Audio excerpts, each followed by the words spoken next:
The Archdiocese of Chicago is a vibrant and diverse faith community. We celebrate our faith through worship, evangelization, and reaching out to the needy. Welcome to Catholic Chicago.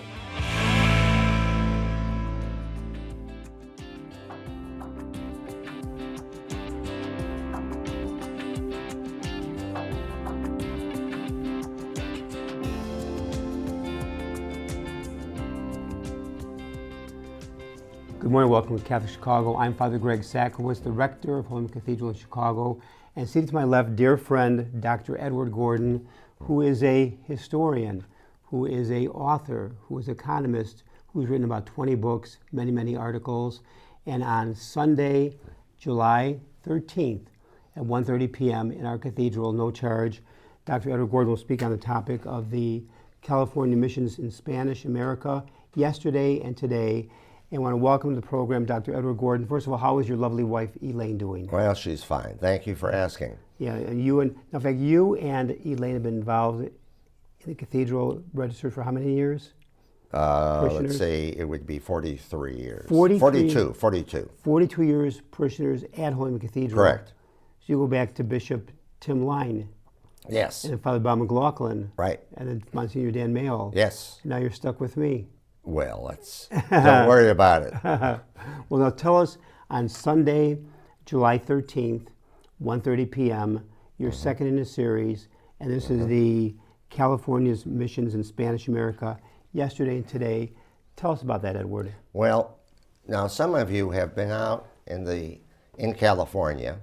I'm sure many of you have, and also maybe you've traveled through the rest of the Southwest. And when the Spanish came to the New World, they came for basically loot, and they established a huge empire through Mexico, all of South America, and then into what would be now the U.S. Southwest, Texas, Arizona, New Mexico, and California. Their idea of settlement, though, was a lot different than what happened in Jamestown.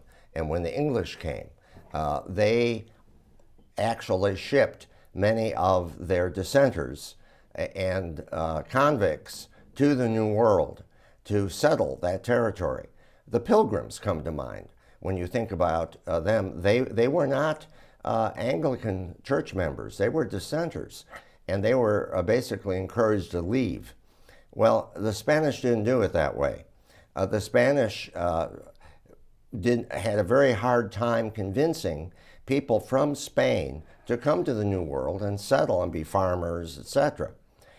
So one of the strategies they came up with was to not only convert Native Americans to Catholicism, but also to gradually turn them into Spanish peasants by helping them learn trades and set up a pueblo and towns around those missions. And if you travel through Spanish South America and Central America, you will find Catholic cathedrals there, and after Vatican II, a blend of both Indian worship, Native American worship, and the way in which the traditional Catholic Mass is presented. Now, California was a little different, because California was the last area that the Spanish established missions. Father Junipero Serra established the first mission in 1769 in San Diego. Then that system gradually grew to 21 separate mission churches. Going north of there? All the way north of San Francisco, over 550 miles. Wow. Supposedly a day's journey from one mission to the next. And you have visited all 21? Elaine and I have had the opportunity over many years to visit all 21 missions. And then they had mission stations. These were where cattle and horses were raised, and there were chapels there. A few of those, two of them still exist, and Elaine and I have visited them as well. Father Junipero Serra was a Franciscan priest, and was a very holy and saintly man. And he established many of the original missions. Probably the most famous is the mission in Carmel, which is where he is buried. But over that time period, the various Spanish friars built mission churches, but they established a much larger footprint in those areas by also helping the, not only converting the Native Americans in the area to Catholicism, but also helping them learn trades in agriculture, carpentry, ironwork. And the plan was, as they did in South America, after 100 years, the mission land would then be turned over to the Native Americans who had been, quote unquote, Spanish, turned into Spanish now peasants who could cultivate the land, build a town around the missions, etc. And that occurred. Let me ask this. Now, when the Spanish came through California, creating these missions, Yes. am I right in saying as they were converting the Native Americans, Correct. that it got rather hostile? They kind of forced them into Christianity and not by free will. Well, all right. Yes and no. The Spanish gave them food, shelter, and remember, this is a hunter-gatherer civilization.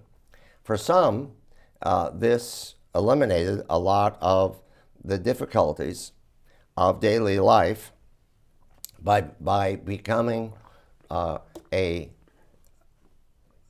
neophyte in the Spanish mission itself. For others, they were compelled to stay.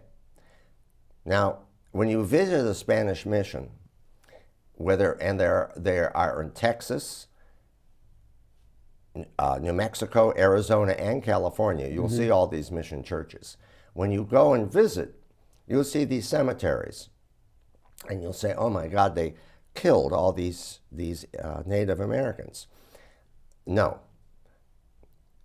What happened was that simple disease. We just had COVID. COVID was a virus. Simple viruses that we are immune to because of we get vaccines, but also we build up immunity.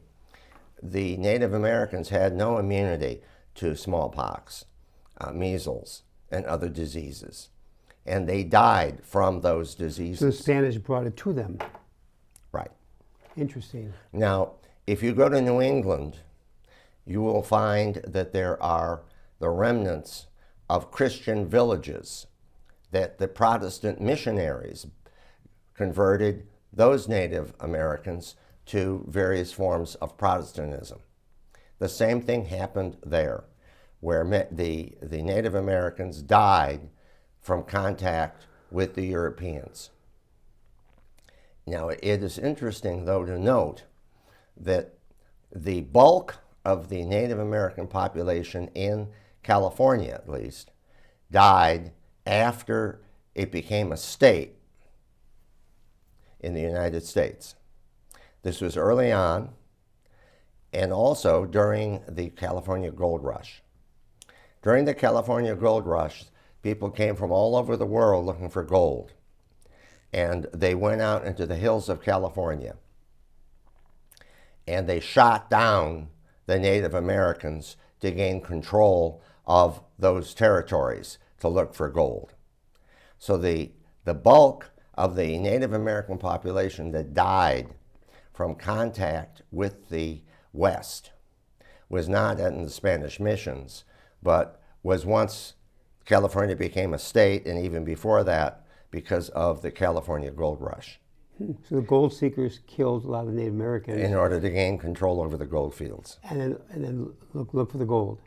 That's right. Interesting. The thing is, now, when you give the presentation on Sunday, July 13th at 1:30 p.m. in the cathedral in the auditorium, what do you hope people would leave in terms of gain from your presentation that afternoon, Edward? Well, first of all, the Native American population did respond and did become Catholics. Many of them, of the men, became priests and first went to seminaries in Mexico. And one, Pablo Toc, went to Rome, to the Vatican. Wow. He died there of a simple illness, but he wrote a book about life at a Spanish mission. Now, Elaine and I have published many books in history and education and business. We wrote a book called Literacy in America, and it is a comprehensive history of how people became literate in America from the time of the Pilgrims until today. We have a whole chapter on Native American literacy, and part of it is dealing with the California mission system. So some of the Native Americans became literate, not many of them, and as I said, some became priests to staff the missions. Now, are all 21 of those missions in operation today? Most of them are parish churches. One of them is a museum with all of the outbuildings, which shows where they were teaching Native Americans different trades that we're talking about and where they lived. In 1820, there was a revolution in Mexico, and Spain was thrown out. After that, the Mexican government then gradually seized all of the missions, took the land away from the church and from the Native Americans, and gave it to the local haciendas that had sprung up in California. During the Civil War, Abraham Lincoln returned the church buildings to property of the Catholic Church. And then after that time period, gradually, the mission churches were rebuilt. There is a mission foundation in California. And as I said, you can visit all 21 missions. And you will see, and I will show you very interesting pictures and diagrams. And I'll fill in much of the detail of life at the California mission. And this is a very unique and interesting story about the church in the desert Southwest. And I think it's important that more people know about it. And I know we'd like to want to thank Dr. Edward Gordon for joining us. And again, mark your calendars. Sunday, July 13th, 1:30 p.m. until 2:30 p.m. Holy Name Cathedral's Auditorium, which is right off the courtyard. And the topic will be the California missions in Spanish America, yesterday and today. So Dr. Edward Gordon, who is a historian, researcher, economist, author of many books and articles, thank you for joining us. Look forward to the second presentation, Sunday, July 13th. So thank you for being here today. Special thanks also to our producer engineers, Michael May, Clint Cottrell, for the great work again. For our listeners, may God bless all of you, and continued summer blessings.